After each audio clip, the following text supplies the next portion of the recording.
layar kita saksikan ini Standing ovation. Prabowo sudah tiba. Wah, Standing ovation. keren. Ada standing applause ya. Iya.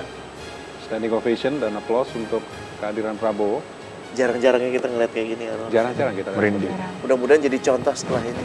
Dan ini makna revolusi mental ya dalam arti yang sangat sederhana. Yes, Bahkan benar ketika lawan politik bisa mengubah sikap yang keras, kalau kita lihat dari sikap tanggal 9 Juli, 22 Juli, berkelanjutan orang mengatakan masih ada pertarungan, dan kemudian berujung pada simbolisasi bahasa tubuh memberi hormat, mendukung pemerintahan Jokowi JK, dan hari ini dikonkretkan dengan kedatangan.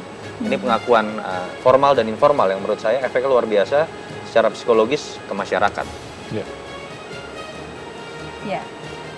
Jadi saat ini kita lihat di gedung DPR MPR sudah ramai dan Prabowo sudah tiba. Keren, merinding. Kita lihat ada standing ovation untuk kehadiran dari Prabowo, dan juga Koalisi Merah Putih juga sudah hadir, termasuk Ketua Umum Golkar Abu Rizal Bakri.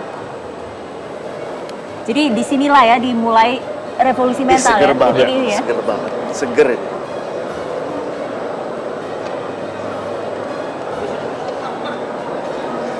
Tertunda tapi akhirnya klimaks.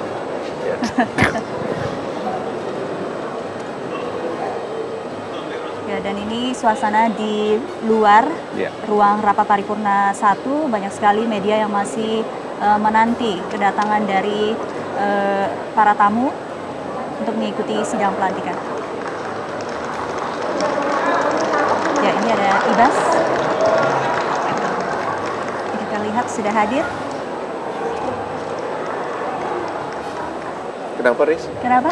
Kenapa Mas Yoris? Ya, Yoris mau langsung komen tadi. menunjuk Mas Rene. Kenapa? Ada apa Rene? Kenapa? Enggak.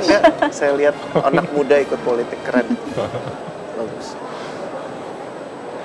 Oke, jadi satu pertanyaan nih untuk Bung Toto. Kalau misalnya, jadi sebegitu penting dampaknya pertemuan singkat hari Jumat itu. Kalau misalnya pertemuan itu tidak terjadi, yang kita saksikan ini apakah tidak akan terjadi juga? Ya, kita lihat bagaimana ada hal-hal teknis yang berubah.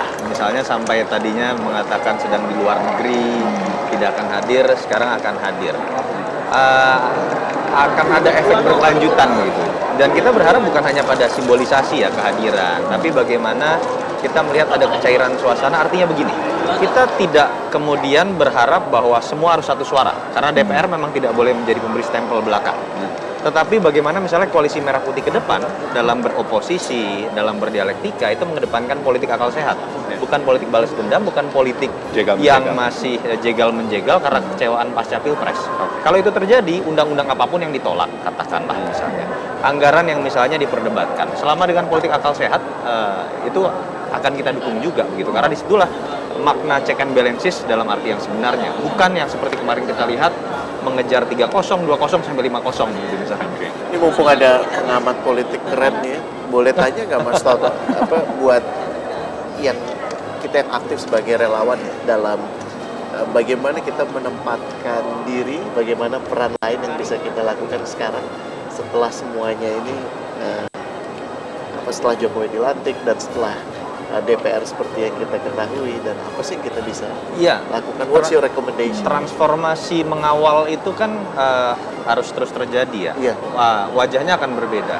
Mengawal menuju kemenangan, mengawal mempertahankan kemenangan, dan mengawal pemerintahan.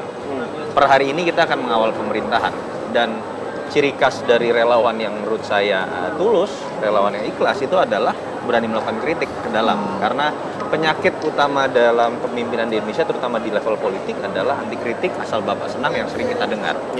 Nah, memang ini juga harus dijemput bolanya oleh Pak Jokowi ketika ada transparansi. Contoh, bagaimana teman-teman relawan pendukung Jokowi ingin mengawal dan mengkritisi kalau kemudian indikator-indikator kerja dari kabinet misalnya itu tidak pernah dibuka di awal, atau misalnya per 6 bulan kah, per 3 bulan kah. Kita kan tahu misalnya ada UKP 4 yang mengawasi kabinet. Bagaimana kemudian misalnya UKP 4 yang selama ini tertutup hanya memberikan laporan pada presiden, minimal indikator-indikator kerja, bahkan kalau perlu raport-raport kabinet itu kemudian bisa dibuka, sehingga kemudian teman-teman relawan yang ingin mengkritisi, termasuk pihak oposan yang ingin mengkritisi, itu jelas indikatornya, dan masyarakat bisa menilai mana kritik yang destruktif, mana kritik yang konstruktif. Itu menurut saya yang bisa jadi jalan tengah sehingga relawan bisa terus bekerja juga bukan secara emosional tapi secara rasional. Nuhun. Baik, mungkin sisa waktu masih ada 25 menit menuju ke mulainya ya sidang pelantikan, dan kita harus jeda dulu, kami masih akan kembali sesaat lagi.